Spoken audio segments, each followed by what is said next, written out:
नमस्कार दोस्तों, मैं अमित एक बार फिर से स्वागत करता हूं आपके अपने परिवार जे एग्जाम में। और मैं लेकर आया हूं आपके लिए रीजनिंग के बहुत ही मोस्ट इंपोर्टेंट क्वेश्चन।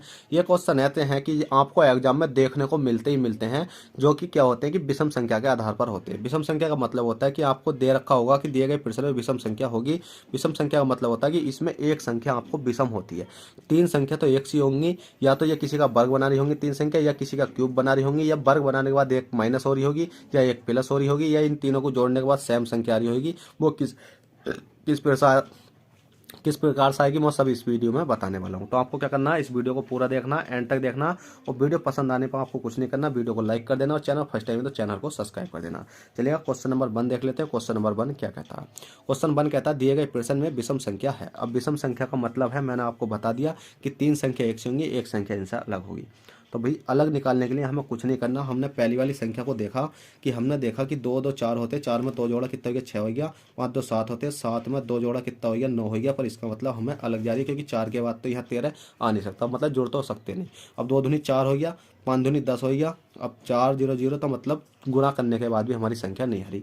तो अब हम देख लेते हैं 6 से 22 बना कर देख लेते हैं, क्या पता बन जाए। तो हमने देखा 6 है, 6 मल्टीप्लाई 3 करा, 6 कितने होते हैं आपके, 18 होते हैं। कितने होते हैं, 18 होते हैं। और 18 में हमने प्लस के क्या करा भाई, प्लस के 4 करा, तो हमारा कितना आ गया, 22 आ गया।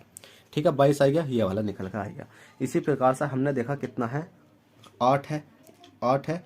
ठीक है, 8 है। 8 मल्टीप्लाई कितने करेंगे, 3 करेंगे, तो 8 कितने होते हैं आपके 24। 24 में प्लस के 1 करा तो कितना आएगा आपका, 25 आएगा। अब आप सोचोगे सर यहाँ 4 करा यहाँ 1 करा, तो भाई देख लेते हैं कि अगले वाले क्वेश्चन में 3 से मल्टीप्लाई करने के बाद, जैसे 13 को 15 को 3 से मल्टीप्लाई करने के बाद या तो 4 जुड़ेगा या 1 जुड़ेगा। अगर इन दोनों में से कोई से अलग जुड़ा तो हमारा क्वेश्चन इस प्रकार से नहीं जा सकते, किसी और तरीके से जाएंगे। अब हमने देखा कितना है, 13 है। कितना है, 13।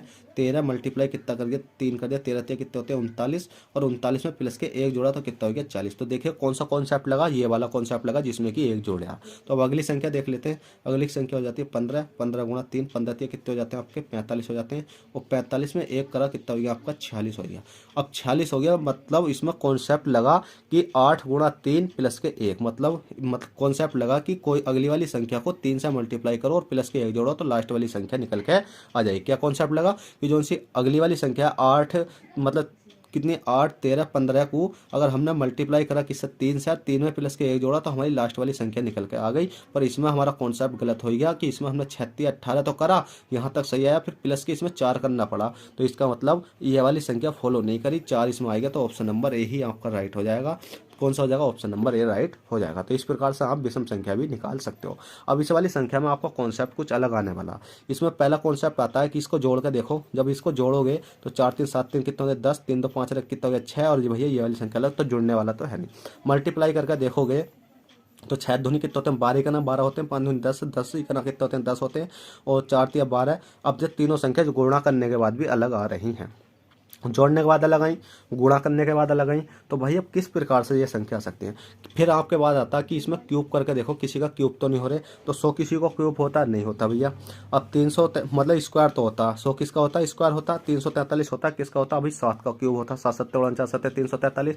और 25 होता, 5 पंजे 25 पंजे 125, 2 और 216 होता, 6 छंग 36 छक्का 216। तो भाई हमने देखा कि इसमें एक सीरीज हमें दिखाई दी कि 3 तो इसमें क्यूब है, 1 स्क्वायर है, तो 10 क्या होता है, 10 तो होता है वो आपका स्क्वायर होता है।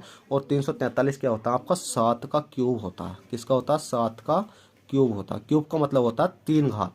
ठीक है। और 25 क्या होता है आपका, 5 पंजे 25 पंजे 125 होता है। क्या होता है, 5 का क्यूब। और 216 क्या होता है, 6 का क्यूब होता है। क्या होता है, 6 का क्यूब होता है। देखो सिंपल, 10 ढाई 100, मतलब स्क्वायर करा तो 10 ढाई 100 है। अगर क्यूब करा 7 7 49 7 343। और क्या करा, क्यूब करा 5 का, 5 पंजे 25 पंजे 125, 6 क्यूब करा 6 छंग 36 छक्का 216। तो इसका मतलब ऑप्शन नंबर ए गलत हो जाएगा, क्योंकि 3 संख्या तो क्यूब बना रही है, एक संख्या क्या है, स्क्वायर बना रही है। तो इसलिए ऑप्शन नंबर ए राइट हो जाता है। अब बात आती है कि सर हम क्यूब याद कैसे करें, इसको वर्ग याद कैसे करें। तो भाई आपको कुछ भी करो, पर आपको कम से कम 15 तक तो क्यूब याद होने चाहिए, और कम से कम ना तो 30 तक वर्ग याद होने चाहिए। वर्ग कैसे याद होंगे, देखो मेरे साथ याद करो सिंपली। अगर एक सांस में सुनाना चाहूँ तो 2 दूनी 4 दूनी 8, 3 3 9 3 27, 4 चौक 16 चौका 64, 5 पंजे 25 पंजे 125, 6 छंग 36 छक्का 216, 7 सत्ते 49 7 343, 8 8 64 8 512, 9 नम 81 नंबर 729, 10 दही 100 दही 1000, 13 9 के बाद 10 दही 100 दही 1000 और 11 11 में 121 और 11 1331।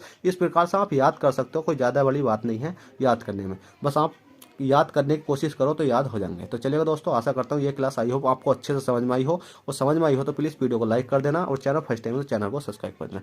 चलिएगा चलते हैं, फिर मिलता है किसी नेक्स्ट क्लास में। जब तक के लिए bye, take care, all the best, जय हिंद जय भारत।